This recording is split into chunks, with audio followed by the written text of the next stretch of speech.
Hello everyone, मेरा नाम पूजा है और इस वीडियो में हम सीटेट अगस्त 2023 पेपर के साइंस पार्ट के 10 क्वेश्चंस को डिस्कस करने वाले हैं।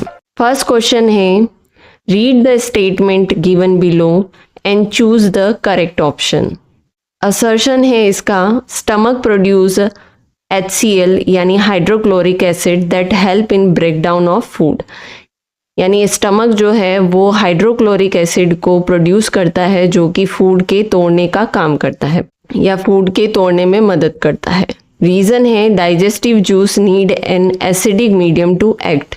यानी डाइजेस्टिव जूस को एक्ट करने के लिए एसिडिक मीडियम की रिक्वायरमेंट होती है।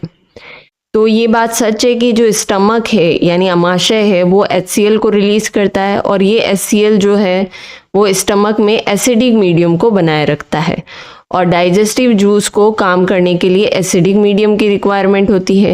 यानी इनडायरेक्टली जो HCl है वो भोजन के तोड़ने में मदद करता है। तो इसका मतलब असर्शन एंड रीज़न यानी A और R दोनों ही ट्रू है और R जो है वो करेक्ट एक्सप्लेनेशन है A का। तो ऑप्शन में देख लेते हैं कि कौन सा राइट होगा। A is true but R is false. तो ये तो रॉन्ग हो गया है क्योंकि हमने कहा कि A और R दोनों ही राइट होने चाहिए, ट्रू होने चाहिए। तो इसमें लिख रखा है कि A और R are true but R is not the correct explanation of A। तो ये भी रॉन्ग हो जाएगा, ये भी कट कर देंगे। A is false but R is true. तो ये भी रॉन्ग होगा। A and R are true and R is a correct explanation of A। तो ये बात सही है। तो आंसर क्या हो जाएगा? फोर्थ। नेक्स्ट क्वेश्चन है, what does the term nitrogen fixation means. यानी नाइट्रोजन फिक्सेशन, नाइट्रोजन यौगीकरण क्या है। तो सबसे पहले नाइट्रोजन फिक्सेशन क्या होता है। नाइट्रोजन फिक्सेशन मतलब जो एटमॉस्फेयर में जो नाइट्रोजन प्रेजेंट है उसको प्लांट डायरेक्टली नहीं ले सकता है, तो उसको यूजेबल फॉर्म में कन्वर्ट करने की रिक्वायरमेंट है ताकि उसे प्लांट यूज़ कर सकें, यूटिलाइज कर सकें। तो पहला ऑप्शन लिखा हुआ है conversion of nitrogen compound into gaseous nitrogen. तो ये तो रॉन्ग है। क्यों? क्योंकि जो एटमॉस्फेरिक नाइट्रोजन है वो गैसियस नाइट्रोजन में है। गैसियस नाइट्रोजन कन्वर्ट होगी मोर यूजेबल फॉर्म में, ना कि नाइट्रोजन कंपाउंड्स जो है वो गैसियस नाइट्रोजन में कन्वर्ट हो गए। तो ये तो रॉन्ग है। सेकेंड है conversion of ammonia into nitrate by bacteria present in soil. ये बहुत ही छोटी स्टेप होती है, तो ये तो कंप्लीटली एक्सप्लेन नहीं कर रही है, तो ये भी रॉन्ग होगी। नेक्स्ट है release of nitrogen present in dead organic matter. तो ये तो डीकम्पोजिशन होता है। डेड ऑर्गेनिक मैटर में प्रेजेंट नाइट्रोजन को सॉइल में रिलीज करना तो डीकम्पोजिशन होता है, तो ये भी रॉन्ग होगा। नेक्स्ट है conversion of atmospheric nitrogen to a more usable form of for living organism. तो ये करेक्ट है। यानी एटमॉस्फेरिक नाइट्रोजन को कंपाउंड फॉर्म या फिर मोर यूजेबल फॉर्म में कन्वर्ट करना ताकि प्लांट उसे यूटिलाइज कर सके। फोर्थ ऑप्शन राइट होगा। 4 को टिक कर देते हैं। 63 eight which of the following position does a spring have the list potential energy. तो सबसे पहले ये हम समझना पड़ेगा कि पोटेंशियल एनर्जी क्या होती है, स्थितिज ऊर्जा क्या होती है। तो किसी भी ऑब्जेक्ट में उसकी पोजीशन और उसके कॉन्फ़िगरेशन की वजह से जो एनर्जी प्रेजेंट होती है वही क्या कहलाती है? पोटेंशियल एनर्जी कहलाती है। पोजीशन यानी वो ग्राउंड पर है या हाइट पर है। कॉन्फ़िगरेशन यानी जो उसकी बनावट है उसकी वजह से जो उसमें एनर्जी प्रेजेंट होती है वो पोटेंशियल एनर्जी कहलाती है। तो ऑप्शंस पर जाने से पहले हम थोड़ा सा कुछ समझ लेते हैं। जब हम स्प्रिंग को कंप्रेस करते हैं यानी संपीड़न करते हैं, जब उसको कंप्रेस करते हैं तो वो वापस अपनी ओरिजिनल फॉर्म में आना चाहती है। तो बाहर की तरफ फोर्स लगता है और ये फोर्स किसकी वजह से लगता है? पोटेंशियल एनर्जी की वजह से लगता है। तो वो वापस अपनी ओरिजिनल फॉर्म में आना चाहती है, यानी इस समय तो उसके अंदर पोटेंशियल एनर्जी प्रेजेंट है। और जब उसे पुल्ड किया जाता है यानी उसे जब खींचा जाता है तब ये अंदर की तरफ आना चाहेगी, यानी वापस अपने ओरिजिनल फॉर्म में आना चाहेगी, तब भी इसके अंदर पोटेंशियल एनर्जी प्रेजेंट होती है। तो दोनों केसेस में पोटेंशियल एनर्जी प्रेजेंट होती है। वही जब कोई ऑब्जेक्ट है उसको हाइट पर ले जाया जाएगा तब भी उसके अंदर पोटेंशियल एनर्जी प्रेजेंट होगी, जिसको हम mgh कहते हैं। तो इन तीनों केसेस में तो पोटेंशियल एनर्जी प्रेजेंट होती है। तो कब पोटेंशियल एनर्जी जो है वो किसी भी ऑब्जेक्ट की लिस्ट होगी, तो चलिए ऑप्शंस देख लेते हैं। फर्स्ट ऑप्शन है the spring is neither compressed nor pulled out, यानी स्प्रिंग जो है ना तो खींची हुई है ना ही उसे कंप्रेस किया हुआ है, और is lying on the ground, और ग्राउंड पर पड़ी हुई है। उस केस में उसके अंदर पोटेंशियल एनर्जी सबसे कम होगी। अभी हमने समझा कि पोटेंशियल एनर्जी क्या होती है। सेकंड ऑप्शन है the spring is compressed to the minimum और is lying on the ground, अगर उसे कंप्रेस किया गया है मिनिमम तब भी उसके अंदर पोटेंशियल एनर्जी होगी। थर्ड ऑप्शन है spring is compressed to the minimum और is placed at the height, तब तो उसके अंदर और ज़्यादा पोटेंशियल एनर्जी होगी। और is spring is pulled out to the maximum और is placed at the height, तो इस कंडीशन में तो सबसे ज़्यादा पोटेंशियल एनर्जी होगी। तो कौन सा आंसर सही होगा? तो आंसर सही है फर्स्ट, जब स्प्रिंग को ना तो कंप्रेस किया गया है नहीं पुल किया गया है यानी खींचा गया है और वो ग्राउंड पर पड़ी है, इस केस में उसके अंदर सबसे कम पोटेंशियल एनर्जी होगी। 64 है identify the set comprising cold blooded organism, यानी ये 4 सेट दिए गए हैं ऑर्गेनिज्म के और आपको आइडेंटिफाई करना है कि कौन सा सेट कोल्ड ब्लडेड ऑर्गेनिज्म का है।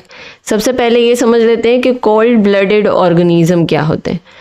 कोल्ड ब्लडेड ऑर्गेनिज्म वो ऑर्गेनिज्म होते हैं जो अपना टेम्परेचर मेंटेन नहीं कर सकते हैं, जो इंटरनल टेम्परेचर है या बॉडी टेम्परेचर है उसको मेंटेन नहीं कर सकते हैं, वो कोल्ड ब्लडेड ऑर्गेनिज्म होते हैं। उसी के अपोजिट वार्म ब्लडेड ऑर्गेनिज्म जो कि अपना बॉडी टेम्परेचर जो है वो मेंटेन कर सकते हैं।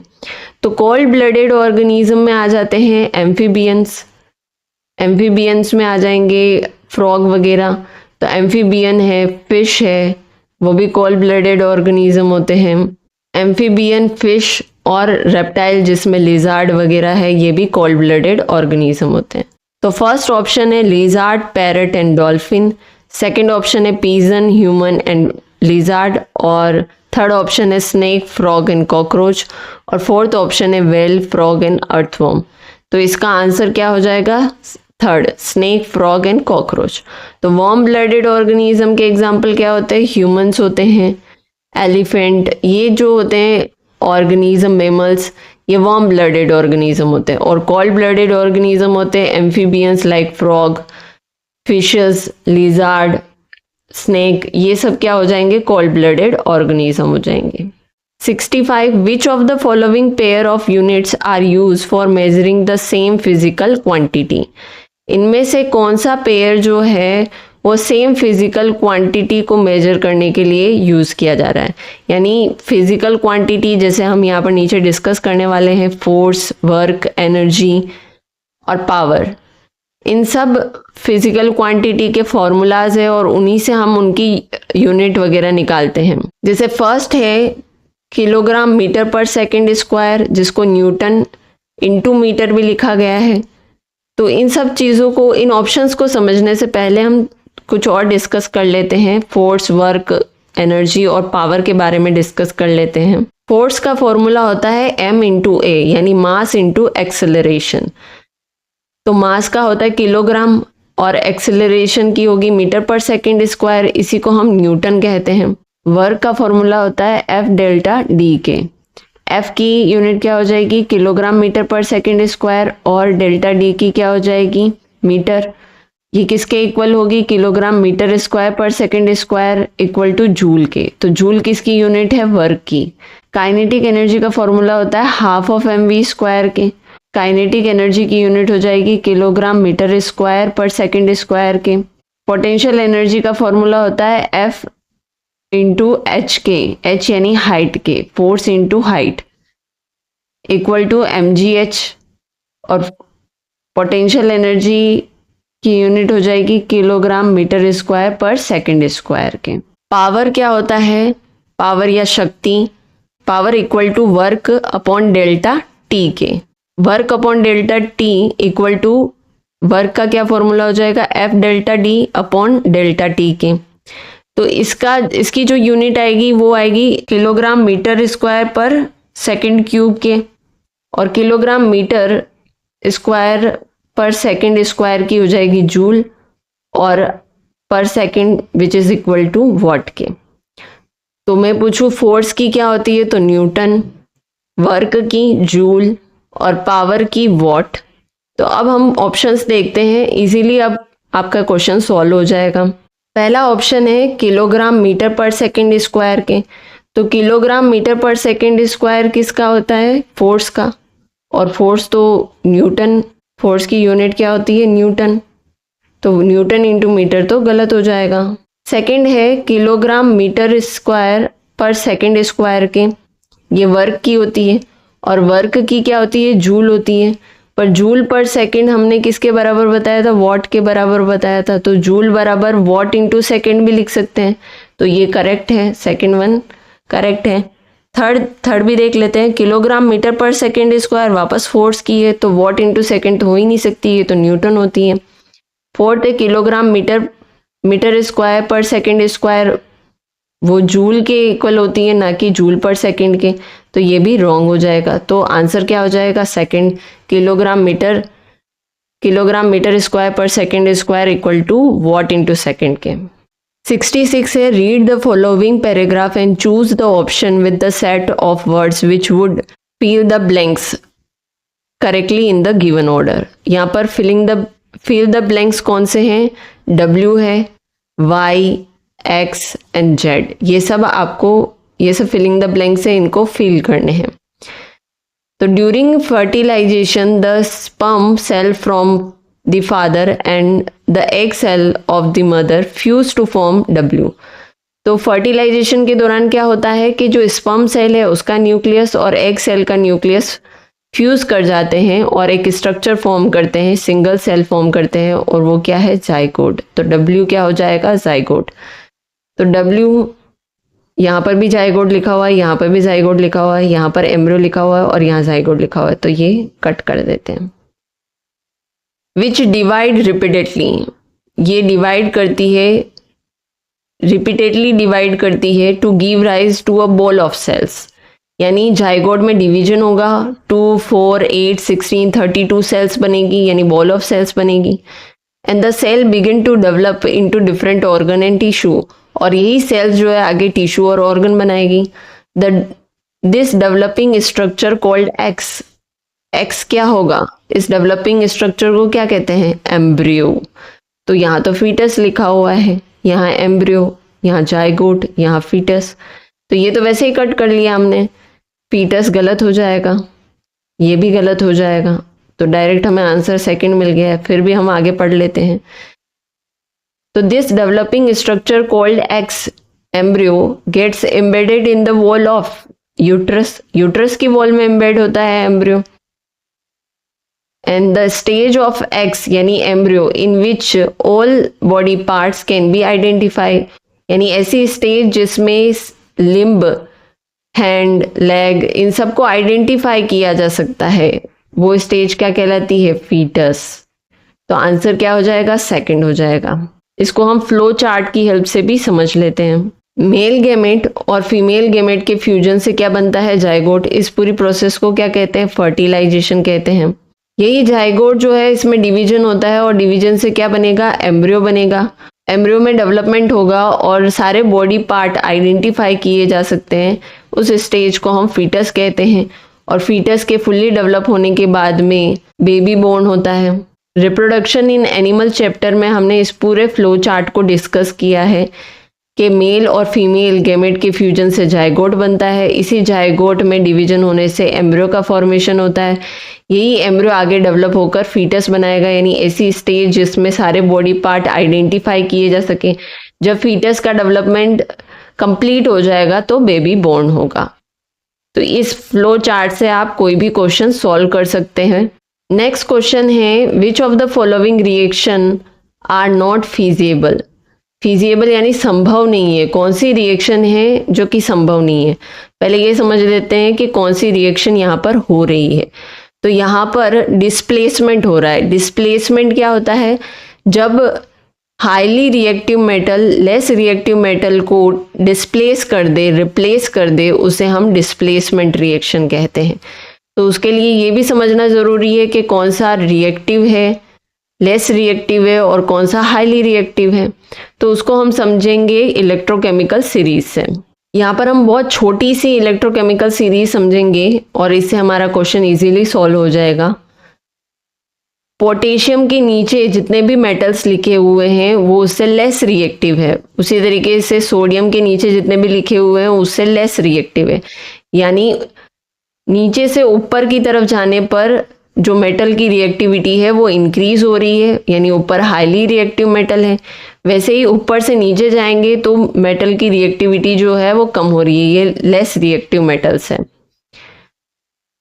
Potassium, sodium, calcium, magnesium, zinc, iron, lead, hydrogen, copper, mercury, silver, gold, ये पूरा सीक्वेंस आपको याद रखना है। और यहाँ पर जो ऊपर की तरफ है, यानी अगर मैं बोलूँ कि पीबी और एफई में से कौन सा लेस रिएक्टिव है और कौन सा हाईली रिएक्टिव है, तो लेस रिएक्टिव पीबी होगा और एफई उससे ज़्यादा रिएक्टिव होगा। तो इजीली अगर मान लो किसी रिएक्शन में, जैसे कि यहाँ पर आपने किसी बीकर में कॉपर सल्फेट और जिंक लिया है, तो कॉपर सल्फेट से ज़्यादा रिएक्टिव जिंक होता है, तो वो इजीली कॉपर को रिप्लेस कर देगा और हमें जिंक सल्फेट प्लस कॉपर मिलेगा। इसी तरीके से सारे ऑप्शंस को हमें चेक करना है। तो फर्स्ट ऑप्शन है PbSO4 प्लस Fe के, और अभी मैंने डिस्कस किया था कि Fe जो है वो Pb से ज़्यादा रिएक्टिव है, तो ये तो इजीली रिएक्शन दे देगा, डिस्प्लेसमेंट रिएक्शन। एल्यूमिनियम के बारे में हमने डिस्कस ही नहीं किया है तो इसको छोड़ देते हैं। जिंक और कैल्शियम सल्फेट की बात करें तो कैल्शियम सल्फेट जो है वो यानी कैल्शियम जो है वो जिंक से ज़्यादा रिएक्टिव होता है, तो इस केस में डिस्प्लेसमेंट नहीं होगा।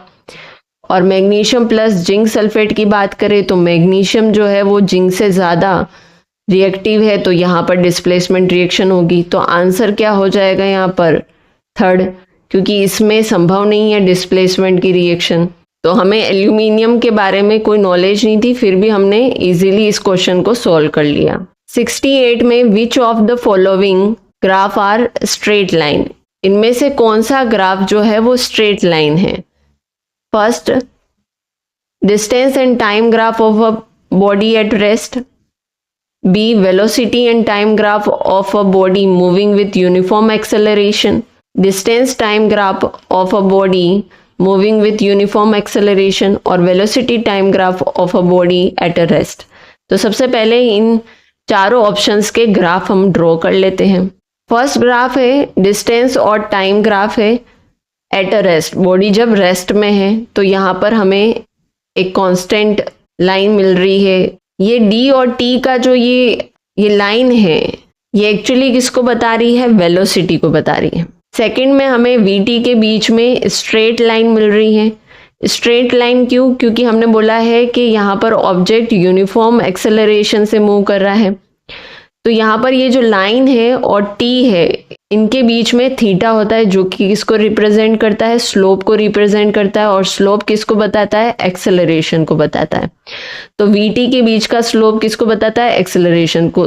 तो लाइन पर किसी भी पॉइंट पर हम थीटा देखेंगे तो वो क्या आ रहा है? कांस्टेंट आ रहा है। इसका मतलब एक्सेलरेशन भी क्या होता है? कांस्टेंट। और यूनिफॉर्म एक्सेलरेशन का मतलब कांस्टेंट एक्सेलरेशन की बात की जा रही है। तो ये ग्राफ करेक्ट है बी ऑप्शन के लिए। सी में हमने बोला है डिस्टेंस टाइम के बीच में जो ग्राफ है वो पैराबोला मिल रहा है, और यहाँ पर ईच पॉइंट पर आप थीटा देखोगे तो वो डिफरेंट आएगा। और ये ग्राफ हमने ड्रॉ कैसे किए हैं? तो काइनेमेटिक्स के जो 3 फॉर्मूले होते हैं, V बराबर U प्लस AT, ठीक है, इनसे हमने ये ग्राफ ड्रॉ किए हैं। D जो है उसमें जो लाइन है वो T के पैरेलल आ जाएगी। तो यहाँ पर स्ट्रेट लाइन कौन कौन सी है? A है, B है और D है। तो आंसर क्या हो जाएगा? ABD। और ABD किस ऑप्शन में आ रहा है? तो फर्स्ट ऑप्शन में आ रहा है, तो फर्स्ट ऑप्शन ही हमारा करेक्ट हो जाएगा। इससे रिलेटेड एक और क्वेश्चन पूछा जाता है एग्जाम में। D और T के बीच में हम 2 लाइन ड्रॉ करेंगे और आपको बताना है किसकी वेलोसिटी सबसे ज्यादा होगी, इस A की या B की। तो जिसका थीटा ज्यादा होगा, थीटा किसके साथ ड्रॉ किया जाता है? T के साथ। तो जिसका थीटा ज्यादा होगा, ये थीटा 1 है और ये थीटा 2 है, उसकी वेलोसिटी ज्यादा होगी, क्योंकि ये जो थीटा है वो स्लोप को दिखाता है और dt के बीच का स्लोप वेलोसिटी को दिखाएगा। वही bt के बीच का स्लोप जो है वो किसको दिखाएगा? एक्सेलरेशन को दिखाएगा। तो ये एक्सेलरेशन को दिखा रहा है और वो किसको दिखा रहा था? वेलोसिटी को दिखा रहा था। A और B में से किसकी वेलोसिटी ज्यादा होगी? A की वेलोसिटी B से ज्यादा होगी। 69 density of 4 liquid ABCD are given below. Liquid कौन कौन से है? ABCD और उनकी डेंसिटी A की है 785, B की है 820, C की है 924 और D की है 1020। Based on this information, identify the correct option from the following. इस इंफॉर्मेशन के बेसिस पर आपको करेक्ट आंसर को आइडेंटिफाई करना है। फर्स्ट ऑप्शन लिखा हुआ है। सबसे पहले हम ये समझ लेते हैं कि कब ऑब्जेक्ट जो है वो फ्लोट करेगा और कब वो सिंक कर जाएगा, यानी डूब जाएगा। जब लिक्विड की डेंसिटी जो है, ये जो हमारा लिक्विड है उसकी डेंसिटी ऑब्जेक्ट की डेंसिटी से ज़्यादा हुई, उस केस में तो ये फ्लोट कर जाएगा। जब लिक्विड की जो डेंसिटी है वो ऑब्जेक्ट की डेंसिटी से कम हुई तो ऑब्जेक्ट जो है वो डूब जाएगा। अब क्वेश्चन सॉल्व करते हैं। पहला ऑप्शन है an object that float in liquid C may not float in liquid A, यानी ऐसा ऑब्जेक्ट जो कि C में आराम से तैर पा रहा है वो A में तैर भी सकता है और नहीं भी तैर सकता है। तो इसको समझ लेते हैं। जैसे कि लिक्विड C है, उसकी डेंसिटी है 924, है ना। अगर ऑब्जेक्ट की डेंसिटी जो है वो 900 हुई, यानी उससे कम हुई, तो उस केस में वो फ्लोट कर जाएगा। तो यहाँ पर फ्लोट कर रहा है लिक्विड C में, यानी डेंसिटी कम है। लेकिन A और B जो है उससे तो 900 की जो डेंसिटी है वो ज़्यादा है, 920 है या 900 है, हम मान रहे हैं। अगर मान लो मैं मानती हूँ कि 900 है ऑब्जेक्ट की डेंसिटी, तो वो A और B से ज़्यादा है, तो A और B में उस ऑब्जेक्ट को डालेंगे तो वो तो डूब जाएगा। तो डूब भी सकता है। और मान लो मैं बोलूँ कि 900 या 920 ना होकर 780 हुई ऑब्जेक्ट की डेंसिटी, उस केस में अगर मैं उसको A और B में डालती हूँ तो वो तैर जाएगा, क्योंकि उसकी डेंसिटी जो है वो लिक्विड की डेंसिटी से कम है, उस केस में वो तैर जाएगा। तो ये केस पॉसिबल है कि कोई ऑब्जेक्ट है वो लिक्विड C में फ्लोट कर रहा है, तो हो भी सकता है कि वो लिक्विड A में फ्लोट करे और हो भी सकता है वो डूब जाए। तो दोनों केसेस पॉसिबल है। क्योंकि हमारे पास ऑब्जेक्ट की डेंसिटी नहीं है तो हम क्लियरली नहीं बता सकते। सेकेंड ऑप्शन कह रहा है an object that float in liquid A may not float in liquid B। अगर वो लिक्विड A में आराम से तैर रहा है, इसका मतलब ऑब्जेक्ट की डेंसिटी लिक्विड A से कम है, मान लो 700 है, तो इसका मतलब 700 है तो वो B में भी फ्लोट करेगा, C में भी फ्लोट करेगा, D में भी फ्लोट करेगा। तो मे नॉट लगाने की ज़रूरत ही नहीं है, तो ये स्टेटमेंट इनकरेक्ट हो गया। थर्ड है an object that float in liquid B। जो ऑब्जेक्ट लिक्विड B में फ्लोट कर रहा है, तैर रहा है, श्योरली फ्लोट इन लिक्विड है। तो लिक्विड B में फ्लोट कर रहा है, इसका मतलब ऑब्जेक्ट की डेंसिटी लिक्विड B से कम है। लेकिन ये कम कितनी है, 800 है या फिर 700 है, ये हमें नहीं पता है। तो इस केस में हम क्या बोलेंगे, मे not float in liquid A। तो मे नॉट नहीं लगाया हुआ, यहाँ पर क्या लगाया हुआ, श्योरली। तो श्योरली तो हम नहीं कह सकते हैं, तो ये भी इनकरेक्ट हो जाएगा। An object that float in liquid A, an object that float in liquid C surely float in liquid B। तो जो लिक्विड C में फ्लोट कर रहा है उसके लिए श्योरली तो तब लगा सकते हैं जब यहाँ लिखा होता है कि float in liquid C surely float in liquid D, तो सही होता। लेकिन यहाँ पर क्या लगेगा कि अगर लिक्विड सी में फ्लोट कर रहा है तो ज़रूरी नहीं है कि उस ऑब्जेक्ट की डेंसिटी बी और ए के कंपैरिजन में कम हो, तो हम श्योरली नहीं कह सकते, तो हम क्या कहेंगे, may not float in liquid B. ठीक है, तो यहाँ पर भी यही मिस्टेक की हुई कि श्योरली लगाया हुआ है, तो ये भी इनकरेक्ट हो जाएगा। तो आंसर क्या हो जाएगा हमारा 2। हमारा लास्ट क्वेश्चन है 70, read the following statement and choose the correct option. Assertion है electric current is a vector quantity, और रीजन है electric current is a quantity having magnitude as well as direction. तो ये बात सही है कि इलेक्ट्रिक करंट जो है उसका मैग्नीट्यूड भी होता है, उसकी डायरेक्शन भी होती है, लेकिन फिर भी वो वेक्टर क्वांटिटी नहीं होती है, वो स्केलर क्वांटिटी होती है। क्यों? क्योंकि कुछ लॉ होते हैं, लॉ ऑफ एडिशन, उसको इलेक्ट्रिक करंट जो है वो फॉलो नहीं करती है, तो ये स्केलर क्वांटिटी होती है, वेक्टर क्वांटिटी नहीं होती है। तो ऑप्शन देख लेते कौन सा राइट होगा। ए इज ट्रू, तो ए तो ट्रू नहीं है, तो ये तो इनकरेक्ट हो गया। Both A and R true, तो ये भी इनकरेक्ट हो गया। ए इज फॉल्स, तो सही बात है, ए फॉल्स है। और आर इज ट्रू, तो आर इज ट्रू और ए इज फॉल्स, ये करेक्ट ऑप्शन होगा। Both A and R true तो पॉसिबल नहीं है, यहाँ पर ये इनकरेक्ट हो गया। तो आंसर क्या होगा 3। अब ये समझ लेते हैं कि स्केलर और वेक्टर क्वांटिटी क्या होता है। नॉर्मल टर्म में तो हम बोलते हैं कि स्केलर क्वांटिटी उस क्वांटिटी को कहते हैं जिसका सिर्फ मैग्नीट्यूड होता है, और वेक्टर क्वांटिटी उसे कहते हैं जिसका मैग्नीट्यूड और डायरेक्शन दोनों होता है। तो कौन कौन सी स्केलर क्वांटिटी है और कौन सी वेक्टर क्वांटिटी है, तो आप इनको याद कर लेना, तो आपका क्वेश्चन इजीली सॉल्व हो जाएगा। स्केलर क्वांटिटी है लेंथ, मास, वर्क, पावर और डिस्टेंस, और वेक्टर क्वांटिटी है वेलोसिटी, v, डिस्प्लेसमेंट, एक्सेलरेशन और फोर्स। वही स्केलर क्वांटिटी में आपके लिए मेनली है वर्क, पावर, ये दोनों बहुत ही इंपॉर्टेंट है। और इलेक्ट्रिक करंट के बारे में हम बता चुके हैं कि वो स्केलर क्वांटिटी है। थैंक यू इस वीडियो को एंड तक देखने के लिए, और अगर ये वीडियो आपके लिए हेल्पफुल रही हो तो इस वीडियो को लाइक करें और इस चैनल को सब्सक्राइब करें।